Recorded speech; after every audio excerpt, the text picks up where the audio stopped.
الحمدللہ رب العالمین والصلاة والسلام علی سید المرسلین اما بعد فاعوذ باللہ من الشیطان الرجیم بسم اللہ الرحمن الرحیم الصلاة والسلام علیکہ یا رسول اللہ وعلی آلک واصحابک یا حبیب اللہ الصلاة والسلام علیکہ یا نبی اللہ وعلی آلک واصحابک یا نور اللہ۔ فرمان مصطفیٰ صلی اللہ تعالی علیہ وسلم، جس نے مجھ پر روز جمعہ 100 بار درود پاک پڑھا اس کے 200 سال کے گناہ معاف ہوں گے۔ صلو علی الحبیب صلی اللہ تعالی علی محمد۔ آپ دیکھ رہے ہیں مدنی چینل اور سلسلہ ہے صحت کے راز۔ دیکھیے آج کس راز سے پردہ اٹھانے ہم جا رہے ہیں۔ Let's see what's inside the box. جی آج ہے طبی امداد، میڈیکل اسسٹنس۔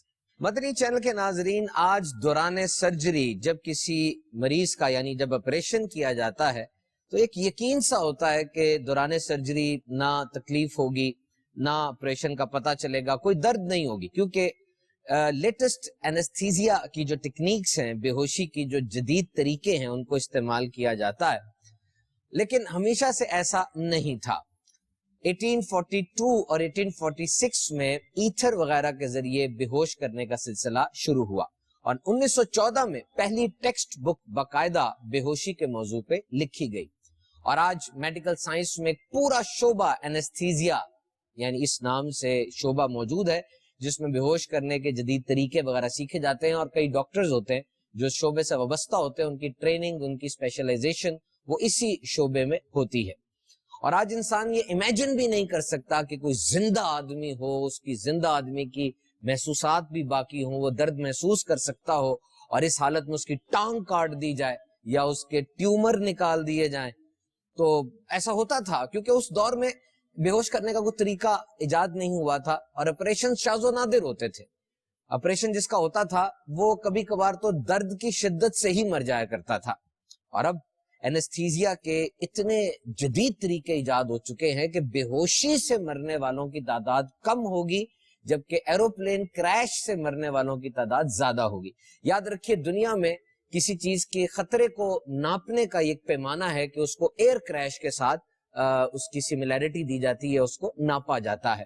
اور پھر آج میڈیکل سائنس نے بڑے سے بڑے آپریشن کو ایک یقین بنا دیا، ایک یہ خواب کی تعبیر ممکن ہوئی۔ اور پھر صرف 19 سینچری میں یعنی 19ویں صدی میں 200 ملین افراد یعنی 20 کروڑ افراد ملیریا کا شکار ہوئے اور جان سے ہاتھ دھو بیٹھے۔ Parasite tell of humanity, most in welcome guest کے مطابق اور بھی بہت سی ریسرچز ہمیں یہ بتا رہی ہیں کہ ملیریا کی وجہ سے آج تک 50 ارب افراد ملیریا کا شکار ہوئے، اور ان میں سے کثیر تعداد میں لوگ موت کا بھی شکار ہوئے۔ لیکن آج میڈیکل سائنس کے ایڈوانسمنٹ کے بعد ملیریا جیسی خطرناک بیماری کا بھی علاج دریافت ہوا۔ آرٹی میتھر ارسیوا کے نام سے میڈیسن صبح شام 3 دن کھائیں، ملیریا کا پتہ بھی نہیں چلتا، اللہ تعالیٰ شفا عطا فرماتا ہے۔ لاکھوں لاکھ افراد اس دوائی سے فائدہ اٹھا رہے ہیں، اللہ کے حکم سے ان کو شفا ہو رہی ہے۔ اسی طرح کسی کو گیسٹرنٹرائٹس ہوا، پیٹ خراب، موشن، الٹیاں، اگر وہ اسی حالت میں رہے گا تو ہو سکتا ہے وہ جان سے ہاتھ دھو بیٹھے۔ لیکن جدید سائنس نے ڈرپ لگ جاتی ہے، الیکٹرولائٹ بیلنس ہو جاتا ہے، اس کو ORS پلاتے ہیں، نوویڈیٹ، فلیجل، بڑی بڑی دوائیاں آ چکی ہیں، وہ اس کو کھلائی جاتی ہیں، اللہ تعالیٰ شفا دیتا ہے۔ اسی طرح ہارٹ اٹیک کے اندر بھی یہ کہا جاتا ہے کہ اگر مریض کو وقت پر اور جلدی ہسپتال پہنچا دیا جائے تو خطرناک سے خطرناک ترین ہارٹ اٹیک سے بھی بچنا ممکن ہوتا ہے۔ زیادہ تر ڈیتھس اسی وجہ سے ہوتی ہیں کہ مریض کا ہسپتال تک پہنچنے کا جو وقت ہے وہ زیادہ ہوتا ہے۔ تو صحت کا راز یہ ہے کہ میڈیکل ایڈوانسمنٹ اور جدید میڈیکل کی جو ترقی ہے اس سے فائدہ اٹھایا جائے اور اس طریقے سے اس کو یوز کیا جائے۔ ہمارے ساتھ ڈاکٹر اسامہ بھی ہیں۔ ڈاکٹر اسامہ، ابھی جو ہم نے گفتگو سنی کہ میڈیکل ایڈوانسمنٹ نے بہت سی باتوں کو یقینی بنایا، آپ کی اپنی ایک ایکسپیرینس لائف ہے بینگ اے میڈیکل پریکٹیشنر، آپ ارشاد فرمائیں گے کہ کس طرح انسانیت کو اس میں فائدہ ہوا؟ بسم اللہ الرحمن الرحیم۔ دیکھیں، صحت کے لیے یہ انتہائی ضروری ہے کہ اگر بیماری آئے تو اس کے علاج کے لیے کوئی نہ کوئی طریقہ کار موجود ہو اور معالج موجود ہوں۔ اب چونکہ سائنس کافی ترقی کر چکی ہے اور علاج کے نت نئے انداز ہر روز دریافت ہو رہے ہیں، اور علاج میں بہت زیادہ ایڈوانسمنٹ ہو چکی ہے، کچھ بیماریاں ایسی بھی ہیں جنہیں ایریڈیکیٹ کر دیا گیا ہے، جیسے اسمال پاکس ہے، یہ کسی وقت دنیا کے اندر موجود ہوتی تھی، اس کی وبا پھوٹتی تھی، لیکن اب یہ دنیا سے ایریڈیکیٹ کر دی جا چکی ہے۔ پولیو کا بھی دنیا کے بیشتر ممالک سے خاتمہ کیا جا چکا ہے۔ تو یہ بیماریاں ایسی ہیں کہ جن کی وجہ سے کسی دور کے اندر بہت بڑی تعداد کے اندر لوگ متاثر ہوا کرتے تھے اور یہ بیماریاں جان لیوا بھی ثابت ہوتی تھیں، لیکن آج ان بیماریوں کا نام و نشان تک مٹایا جا چکا ہے۔ اور اسی طرح بہت ساری بیماریاں ایسی ہیں جیسے ہارٹ اٹیک یا فالج، ایسی بیماریاں ہیں کہ جن کا پہلے کوئی علاج ممکن نہیں تھا، آج بر وقت اگر ٹریٹمنٹ مل جائے تو ان کا بڑا اچھا علاج ہو جاتا ہے، اور ان سے بچاؤ کے لیے بھی جو ہے نا تدابیر کی جا رہی ہیں، لوگوں میں اویئرنیس دی جا رہی ہے۔ تو اس طرح میڈیکل اسسٹنس اگر وقت کے اوپر حاصل کر لی جائے تو جتنی جلدی کسی بیماری کا علاج ہوگا اتنی جلدی اور اتنی آسانی سے علاج ہو سکے گا۔ ارشاد فرمائیے کہ یہ دوائی دینے والا تو ایک ڈاکٹر ہے، سب سے پہلے تو وہ دیکھے گا اور پھر وہ دوائی دے گا۔ عام طور پہ اس دوائی سے شفا نہیں ملتی، اب وہ دوائی سے شفا نہیں مل رہی، ڈاکٹر سے شفا نہیں مل رہی، دس از اے سیپریٹ کنسرن، کیونکہ ہم نے تو یہی سنا ہے، حدیث پاک کا مفہوم ہے کہ اللہ تعالیٰ فرشتہ حائل کر دیتا ہے دوائی اور مرض کے درمیان، اور جب اللہ تعالیٰ چاہتا ہے تبھی شفا ہوتی ہے۔ خاص ڈاکٹر ہے، اس کے پاس گئے، ادھر ادھر سے سن لیا، جو کچھ بھی ہے، محلے میں ہے، سرکاری اسپتال میں ہے، پرائیویٹ ہاسپٹل میں ہے، شفا نہیں ملی ایک عرصے تک۔ ایک تو اس کا اپنی اپروچ ہے کہ وہ ڈاکٹر چینج کر لیتا ہے، دوائی تو چینج نہیں کر سکتا، وہ تو لے مین ہے۔ تو اس میں کیا ہونا چاہیے؟ کیا واقعی ڈاکٹر کو چینج کر لیا جائے یا کیا اس میں اپروچ ہونی چاہیے؟ بیسیکلی کچھ کیسز کے اندر ایسا ہوتا ہے کہ کچھ فرسٹ لائن میڈیکیشنز ہوتی ہیں، ان سے نہیں ٹھیک ہوتا تو ہم سیکنڈ لائن کے اوپر جاتے ہیں، ان سے نہیں ٹھیک ہوتا ہم تھرڈ لائن کے اوپر جاتے ہیں۔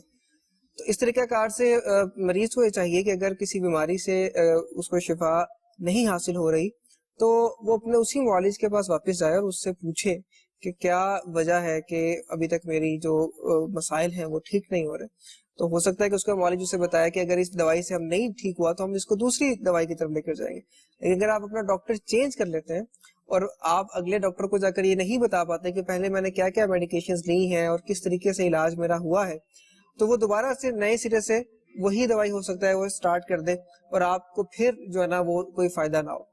اس لیے بہتر یہ ہے کہ آپ اپنے اسی معالج کے پاس واپس جائیں تاکہ اس کو پتہ چلے کہ اس دوائی سے مریض ٹھیک نہیں ہوا تو اب میں نے اسے اگلی دوائی دینی ہے، یا اگر اب یہ میری سمجھ میں نہیں آ رہا تو میں نے اسے اپنے کسی سینئر کے پاس ریفر کرنا ہے، کسی اور اپنے سے بہتر ڈاکٹر کے پاس اس کو بھیجنا ہے۔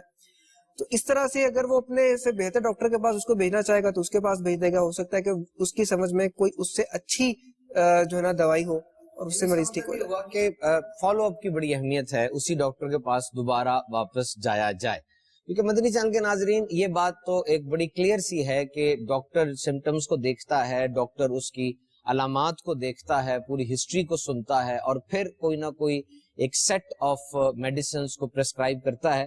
Black sheeps are always there, لیکن ہمیں تو حسن ظن رکھنا ہے کہ وہ ڈاکٹر صحیح طرح بات کر رہا ہے۔ میری ایک بہت بڑے ڈاکٹر صاحب سے بات ہوئی، انہوں نے مجھے ایک مثال دی کہ آدھے گھنٹے کا ٹائم اگر مجھے ملے کسی مریض کو چیک کرنے کا تو میں 29 منٹ اس مریض کی صرف علامات اور اس کی ہسٹری سنوں گا، اور سارے حالات سننے کے بعد 1 منٹ میں اس کو دوائی پرسکرائب کر دوں گا۔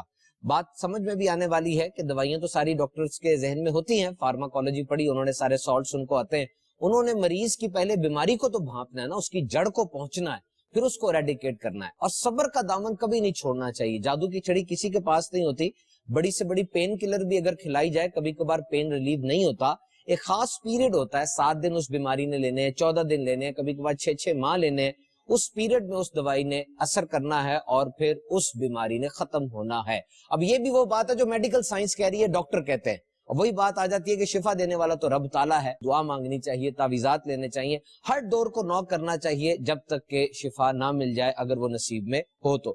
اسی طرح مدنی چینل کے ناظرین یہاں پر ایک اور چیز ہم ڈسکس کریں گے، وہ ہے human error. Human error is when someone makes a mistake which cause an accident or cause something bad to happen, but this is not intended by actor۔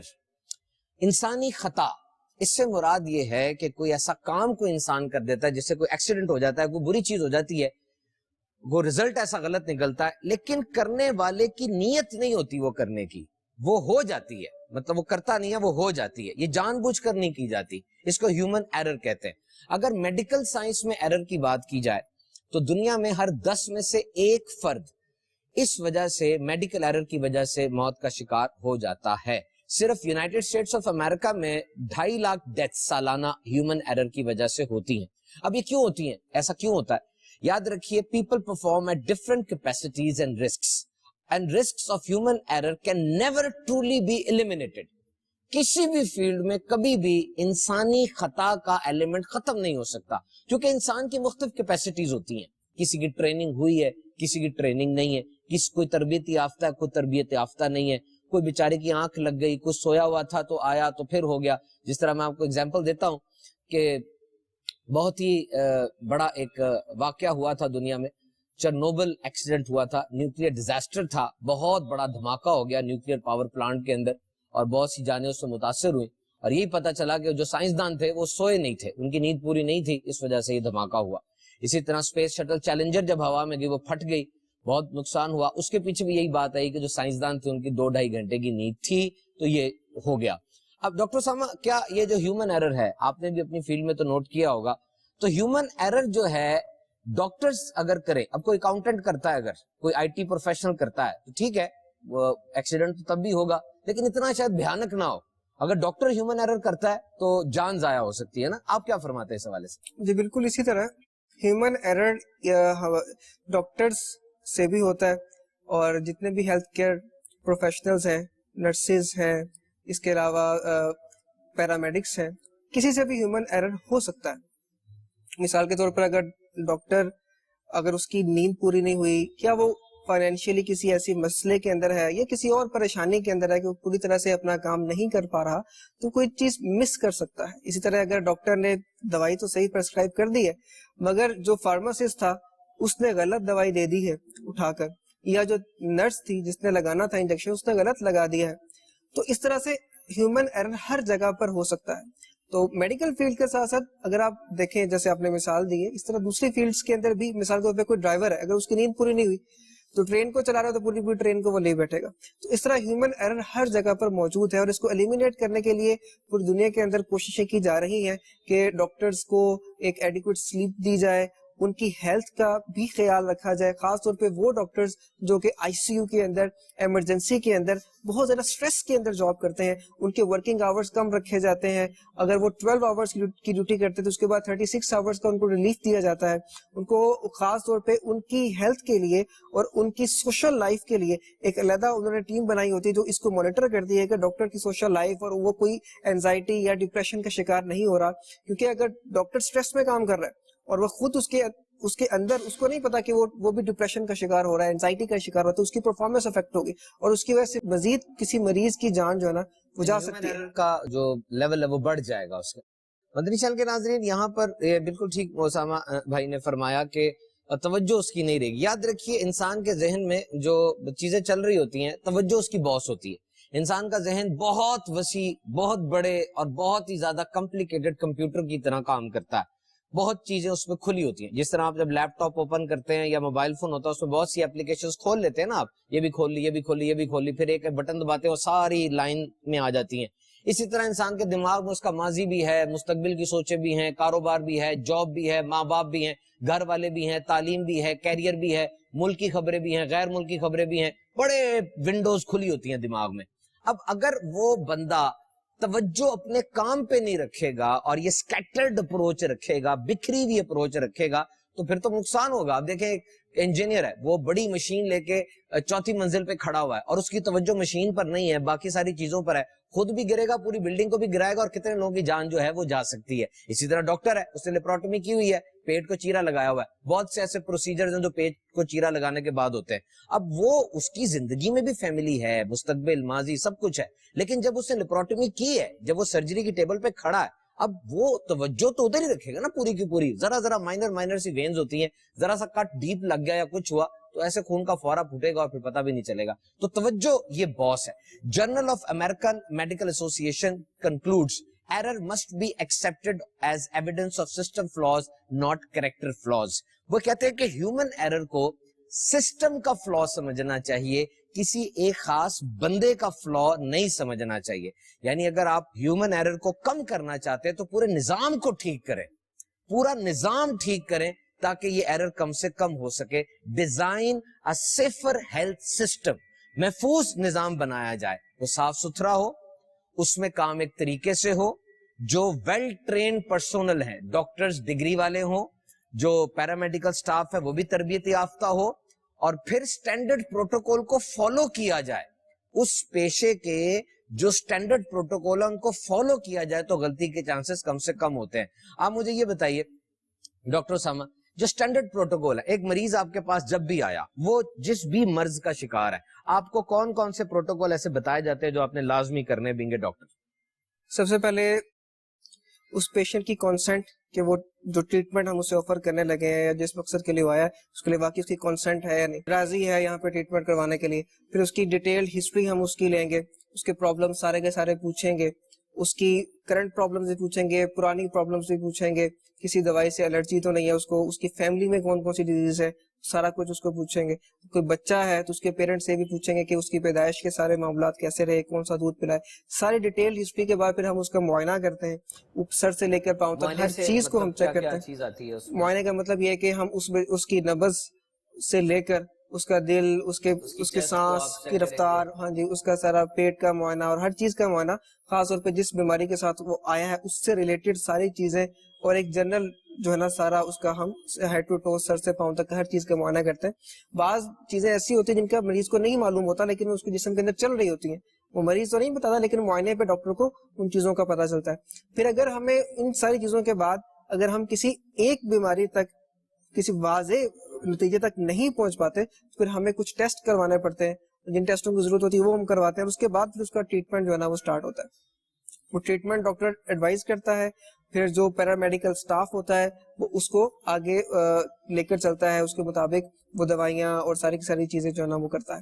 تو اس طریقے سے, اور اگر کوئی سرجری کرنی ہے تو سرجری کا سارا پروسیجر یا کوئی بھی پروسیجر کرنا ہے تو اس کا سارا, اس کے فائدے نقصانات, کتنی دیر کا پروسیجر ہوگا, کیسے کیا جائے گا, سب کچھ ان کو سمجھایا جاتا ہے. اسامہ بھائی آ جائے گا کہ اگر وہ ایسا پیشنٹ ہے جس کا مرض یعنی کسی اور اسپیشلسٹ کو ریفر کرنا ہے, اگر وہ جلد کا ہے یا ENT کا ہے یا ہیپاٹالوجی کا ہے, لیور کا ہے, تو اسے کنسرن ڈاکٹر کو یا اس کو بھیجا جائے گا. مدنی چینل کے ناظرین, صرف میڈیکل سائنس ہی کی بات نہیں, یہاں پہ IT والوں کے بھی رولز ہوتے ہیں. مطلب ایک IT کا بندہ ہے, بینگ اے ایکو فرینڈلی, اس کو یہ چاہیے کہ جب اپنا لیپ ٹاپ وہ چھوڑ کے جاتا ہے تو لیپ ٹاپ کو بند کر کے جائے, لیپ ٹاپ کو سوئچ آف کرے. یہ ایکو فرینڈلی اپروچ ہے. What I am saying is eco friendly. If you will not switch off your laptop or if you will not switch off your computer, you are wasting the energy.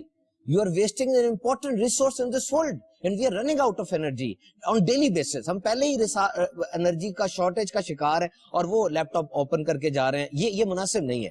اسی طریقے سے ایک X ray کرنے والے کے پاس اس کے وہ جو خاص کپڑا ہوتا ہے اس کو پہننا چاہیے تاکہ وہ جو ایکس رے کی خطرناک شعاعیں ان سے وہ بچ سکے. MRI کرنے کو جاتا ہے تو اس کی جیب کے اندر کسی قسم کا کوئی میٹل نہیں ہونا چاہیے, اس کے جسم کے اندر کوئی میٹل نہیں ہونا چاہیے, ورنہ اتنی مہنگی کروڑوں روپے کی مشین بھی خراب کرے گا اور اپنی جان کو بھی خطرے میں ڈالتا ہے. تو یہ سیفٹی پروسیجرز بڑے ضروری ہیں, بہت زیادہ ضروری ہیں. حفاظتی تدابیر جب بھی آپ کسی جگہ پر جاتے ہیں, جاب کرتے ہیں, چونکہ ہمارا موضوع صحت کے راز ہے, تو یاد رکھیے صحت کا بہت بڑا راز ہے کہ آپ حفاظتی تدابیر کر ہی نہیں رہے. حفاظتی تدابیر نہ کرنے کی وجہ سے نہ صرف آپ کی پیداوار کم ہوگی, اگر آپ انڈسٹری میں کام کر رہے ہیں, آپ کی جان کو خطرہ پڑے گا, پروفٹ آپ کو نہیں ہوگا, زخمی ہونے کی صورت میں لیگل پروسیڈنگز بھی آپ کے خلاف ہو سکتی ہیں اگر کسی مزدور کی جان چلی جاتی ہے. اور کتنی جگہوں کے اوپر یہ چیز چاہیے, لوگ کوئلہ نکالتے ہیں, کئی معدنیات نکالتے ہیں. There is a list of complete security arrangements before this particular extractions and before this particular mining procedure. So we should follow it. اور اس کے لیے ٹریننگ سب سے بہترین طریقہ ٹریننگ کا ہے. ڈاکٹرز کا بھی ایک کوڈ ہوتا ہے. ڈاکٹر صاحب, یہ کچھ لوگ ہسپتال میں سٹے کرنے کا بڑا اصرار کرتے ہیں کہ جی سانو ہسپتال ہی رکھو, بس ساڈے مریض نو ہسپتال ہی رکھو, ٹھیک ہو جائے گا. مطلب کیوں اصرار کرتے ہیں, اور کیا یہ رکھنا ٹھیک ہے کسی کو ہسپتال میں لمبی دیر کے لیے؟ دیکھیں, اسپتال میں داخل ہونے کے فائدے اور نقصانات دونوں ہوتے ہیں. اگر کسی کو واقعی داخل کرنے کی ضرورت ہے تو صرف اسی کو داخل کیا جاتا ہے, کیونکہ بلا وجہ اگر کسی کو اسپتال میں داخل کریں گے تو اسپتال کے اندر چونکہ انوائرمنٹ جو ہوتا ہے اس میں مختلف قسم کے مریض ہوتے ہیں, تو ہر طرح کے جراثیم وہاں پہ موجود ہوتے ہیں. ایسے جراثیم بھی وہاں پہ موجود ہوتے ہیں جو عام انوائرمنٹ کے اندر نہیں ہوتے، بہت ہی خطرناک اور اینٹی بایوٹک سے ریزسٹنٹ جو جراثیم بیکٹیریا ہوتے ہیں وہ بھی ہسپتال کے اندر موجود ہوتے ہیں. تو اس وجہ سے بلا ضرورت ہسپتال کے اندر اسٹے کرنا یہ انسانی صحت کے لیے نقصان دہ ہے. تو لہٰذا بعض دفعہ ایسا ہوتا ہے کہ سائیکولوجیکل سیٹسفیکشن کے لیے مریض یہ چاہ رہے ہوتے ہیں جی کہ ہمیں بس ہسپتال میں داخل کر لیا جائے، حالانکہ ان کا علاج اس کے بغیر بھی ممکن ہوتا ہے. اور بعض دفعہ یہ ہوتا ہے کہ علاج مکمل ہو چکا ہوتا ہے لیکن مریض چاہتا ہے کہ میں ہسپتال میں ہی رہوں. تو ایسی صورت کے اندر جو ہے نا پھر ڈاکٹر مریض کو سمجھاتا ہے، اس کے فائدے نقصانات بتاتا ہے اور ان کو سمجھا بجھا کر جو ہے نا وہ ہسپتال سے چھٹی دی جاتی ہے. مگر ہسپتال کے اندر بلا وجہ ایڈمٹ رہنے سے یہ بھی ہو سکتا ہے کہ آپ ایک بیماری جو لے کر آئے تھے وہ ٹھیک ہو گئی لیکن ساتھ ہی دوسری بیماری آپ کو لگ گئی. ٹھیک ہے، تو اس طرح سے مزید کمپلیکیشنز بھی ڈیولپ ہو سکتی ہے. ساما بھائی اس میں کچھ یہ ایڈ کریں، ایک جنرل پرنسپل جو آپ بتائیں. ایک تو یہ آپ نے جو بات ارشاد فرمائی وہ بالکل بجا ہے کہ ڈاکٹر ایکسپرٹ ہے، اس کو پتا ہے اسپتال رکھنا یا نہیں رکھنا.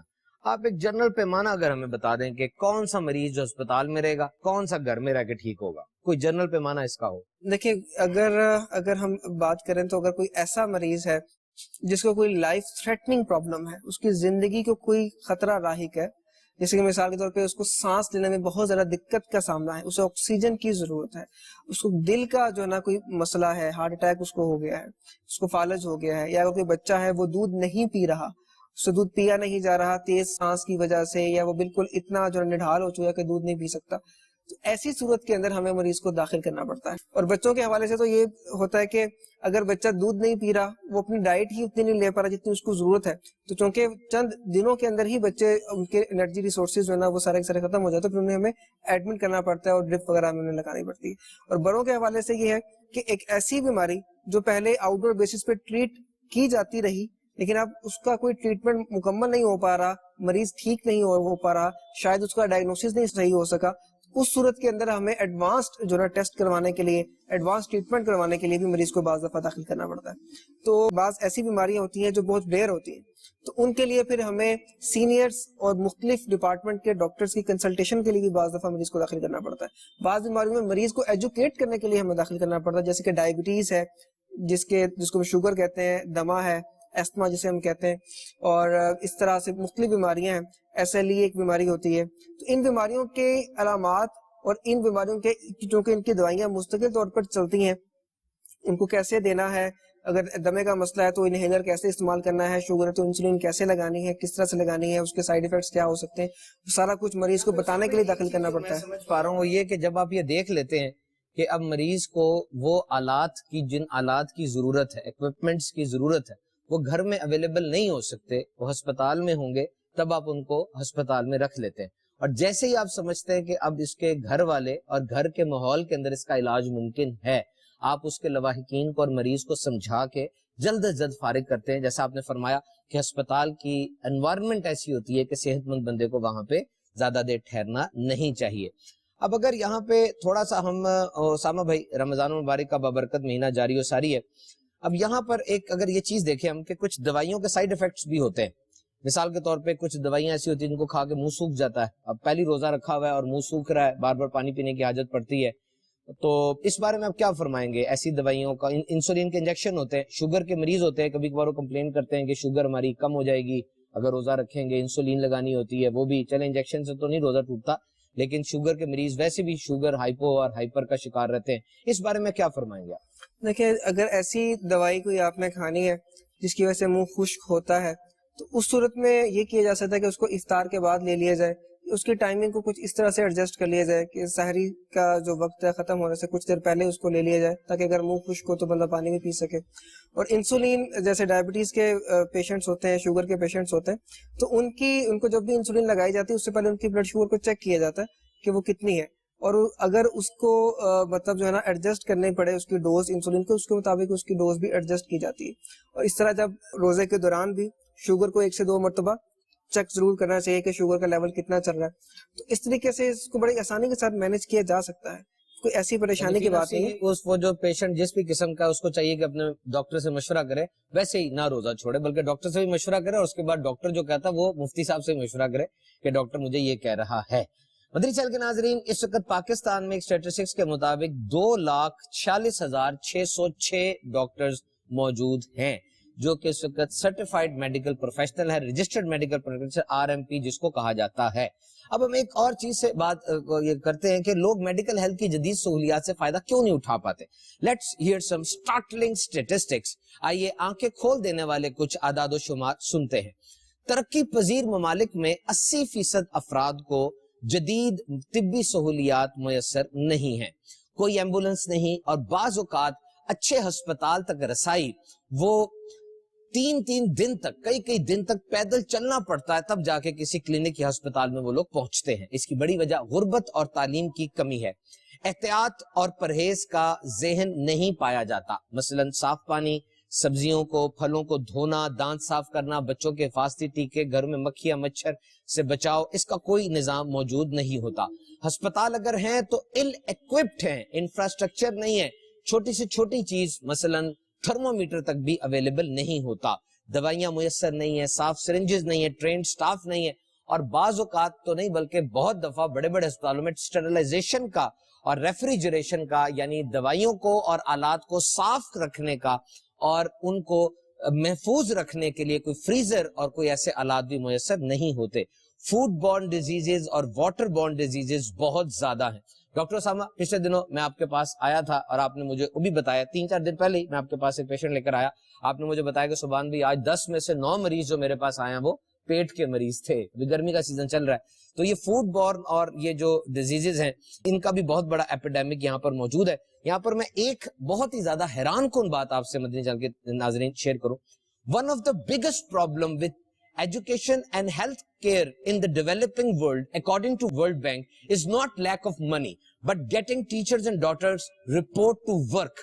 ہارورڈ کی اور ورلڈ بینک کی ریسرچ میرے سامنے موجود ہے.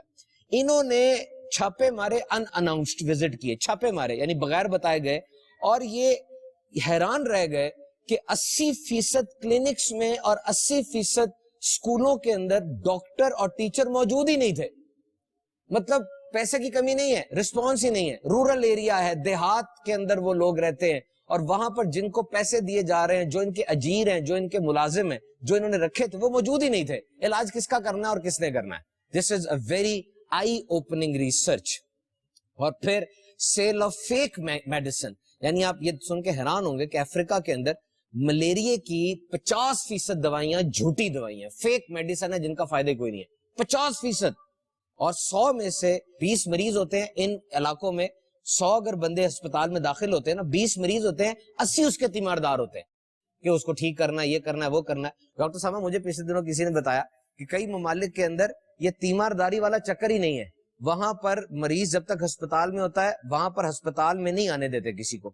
وہ مریض جب ٹھیک ہو کے گھر چلا جاتا ہے وہاں پر ایک دن فکس کرتے ہیں کہ کوئی آئے اور دیکھ لے. بہرحال مریض کی تیمارداری کرنا بہت بڑی نیکی ہے اور بڑا اچھی بات ہے, لیکن ہسپتال کے انوائرمنٹ میں بچوں کا آنا اور ہسپتال کے انوائرمنٹ کے اندر غیر ضروری افراد کا آنا, اسامہ کچھ بتائیں اس میں آپ لوگوں کو کیا پریشانی ہوتی ہے؟ دیکھیں یہ واقعی میں بہت بڑا مسئلہ ہے. آپ امیجن کریں کہ آپ ایک ہاسپٹل میں موجود ہیں اور ڈاکٹر اس کو مریض کو جو ہے نا وہ اٹینڈ کر رہا ہے, اور ارد گرد اس کے 4-5 اٹینڈنٹس کھڑے ہیں جو کہ مریض کو اس حالت میں دیکھ کر رو رہے ہیں, پریشان ہو رہے ہیں, اس کو پکڑ رہے ہیں, اس کے قریب آ رہے ہیں, کوئی اس کا ماتھا چوم رہا ہے, کوئی اس کے ہاتھ پکڑ رہا ہے, کوئی پاؤں مل رہا ہے. تو ان ساری سچویشن کے اندر ڈاکٹر اس کو جو ہیلتھ جو اس نے ایڈ پرووائڈ کرنی ہے, کیا وہ ڈیلے نہیں ہوگی؟ کیا اس کو اس کے اٹینڈنٹس کو سمجھانے میں اور ان کو پیچھے کرنے میں اور جو کام کرنے کا ہے وہ کرنے میں اس کو ٹائم نہیں لگ جائے گا؟ اور مریض کا تو ایک ایک لمحہ جو ہے نا وہ قیمتی ہوتا ہے. اگر آپ نے درست ٹائم کے اوپر درست دوائی جو ہے نا وہ درست پیشنٹ کو اگر آپ نے نہیں دی اور آپ نے ڈیلے کر دی ہے تو اس کی دوائی کا بعض اوقات کوئی فائدہ نہیں رہتا اور اس کے افادے پہ بہت کمی واقع ہو جاتی ہے.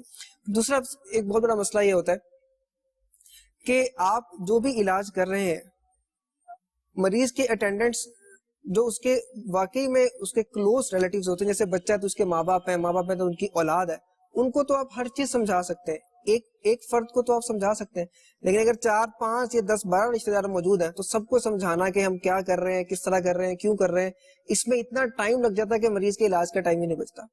پھر جو لوگ اندر آ رہے ہیں ان کی اپنی صحت کی بھی مسئلہ ہے کہ ہسپتال کے اندر جو طرح طرح کے جراثیم ہیں اور طرح طرح کے مریض ہیں, ان سب کا ایکسپوجر ان کے ساتھ ہو رہا ہے, اور وہ اس طرح کے انہیلدی انوائرمنٹ کے اندر ان کا بلا وجہ آنا ان کی اپنی صحت کے لیے بھی نقصان ہے۔ یہاں پر مدنی چینل کے ناظرین بالکل جو ڈاکٹر اسامہ نے بات کی یہ آنکھوں دیکھی بات ہے، اور یہ واقعی ایسا ہوتا ہے۔ ہم انکار نہیں کرتے کہ جو مریض آپ کا بستر پہ پڑا ہوا ہے، ساری بات ہے، وہ کسی کا بیٹا ہے، کسی کا بھائی ہے، کسی کا باپ ہے، اس کا نیچرل رسپانس ہے، لیکن بات وہی ہے جو اپروچ سمجھ میں تو یہی آتی ہے نا کہ اگر آپ کو اس کے ساتھ ہمدردی ہے تو وہ کام کرے جس سے وہ بچ جائے یا جس سے وہ ٹھیک ہو جائے، وہ کام کیوں کر رہے جس سے اس کی حالت اور خراب ہو جائے۔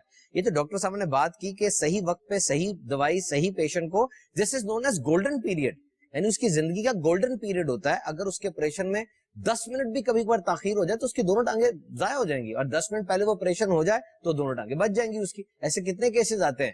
تو کوشش کریں کہ اس طرح کے حالات ہسپتالوں میں پیدا نہ کریں جو ہیلتھ کیئر پرووائڈر کو مشکلات کا شکار کریں۔ تو اسامہ بھائی کچھ یہ بھی بتا دیں، جس طرح بھی ہم نے بات کی کہ لوگوں کی جدید سہولیات کی طرف اسیس نہیں ہو پاتی، ہم نے اتنی بڑی اس میں ڈیٹیل ڈسکشن کی، آپ کا کیا اس میں تجربہ ہے؟ کچھ لوگ دیہات سے آتے ہوں گے، ان کی اپنی سوچ ہوتی ہوگی، لوگ کیوں جدید سہولیات کی طرف نہیں جاتے؟ دیکھیں سب سے پہلے تو ہر جگہ پہ سہولیات کا فقدان، اویلیبلٹی نہیں ہے، پھر اگر کہیں پہ اویلیبلٹی ہے تو اس کی کاسٹ اتنی زیادہ ہے، قیمت اتنی زیادہ ہے کہ لوگ افورڈ نہیں کر سکتے ہیں، اور اگر کسی کے پاس کاسٹ افیکٹ وہ بھی افورڈ بھی کر سکتا ہے تو اتنا شعور ہی نہیں ہے کہ ہمیں اس وقت یہ جو ہے نا ہیلتھ کیئر جو ہے سیکھ کرنی چاہیے۔ مثال کے طور پر مریض کے جو اٹینڈنٹس ہیں، اس کے جو لوگ رہتے ہیں، ان کو معلوم ہی نہیں ہے کہ ہمارا یہ جو خاندان کا فرد ہے یہ دل کی ایسی بیماری کا شکار ہے جس کی وجہ سے اچانک اس کو یہ علامات آ سکتی ہیں، ان کو یہ معلوم ہی نہیں ہوتا، اور اگر ایسا ہو جائے تو ہم نے کیا کرنا ہے یہ بھی ان کو معلوم نہیں ہوتا۔ تو یہ چیزیں جو ہے نا وہ شعور کا نہ ہونا، شعور، ایک تو اویلیبلٹی آپ نے کہا کہ اپروچ نہیں ہے، دوسرا کاسٹ بہت زیادہ ہے، تیسرا تعلیم اور ٹریننگ کی کمی ہے۔ مدنی چینل کے ناظرین، ہمارے سلسلے کا وقت ختم ہو رہا ہے۔ یقیناً جدید سہولیات دنیا میں موجود ہیں، بڑی جلدی سے ایجادات بھی ہوتی چلی جا رہی ہیں، لیکن دنیا کے بہت سے افراد ابھی ایسے ہیں جن کو نہ اس چیز کا شعور ہے، نہ ٹریننگ ہے، نہ علم ہے، اور کبھی کبھار ان طبی سہولیات کی کاسٹ یعنی لاگت مالیت بھی بہت زیادہ ہوتی ہے۔ بلا شبہ یہ ہم سب کی کوشش ہونی چاہیے کہ جب بھی کسی کو اچھا مشورہ دیا جا سکے ضرور اچھا مشورہ دیں، کسی اچھی طرف بھیجا جا سکے اچھی طرف بھی بھیجیں۔ دعوت اسلامی کا مشکبار مدنی ماحول آپ کے سامنے کھلی ہوئی کتاب کی طرح ہے۔ الحمدللہ دعوت اسلامی کے مدنی ماحول سے جو وابستہ ہوا اس کی زندگی میں مدنی انقلاب آ جاتا ہے۔ آئیے آپ بھی دعوت اسلامی کے مدنی ماحول سے وابستہ ہو جائیے۔ اللہ رب العزت ہم سب کو دنیا اور آخرت کی بھلائیاں عطا فرمائے، آمین بجاہ نبی امین صلی اللہ تعالی علیہ وسلم۔ صلو علی الحبیب صلی اللہ تعالی علی محمد۔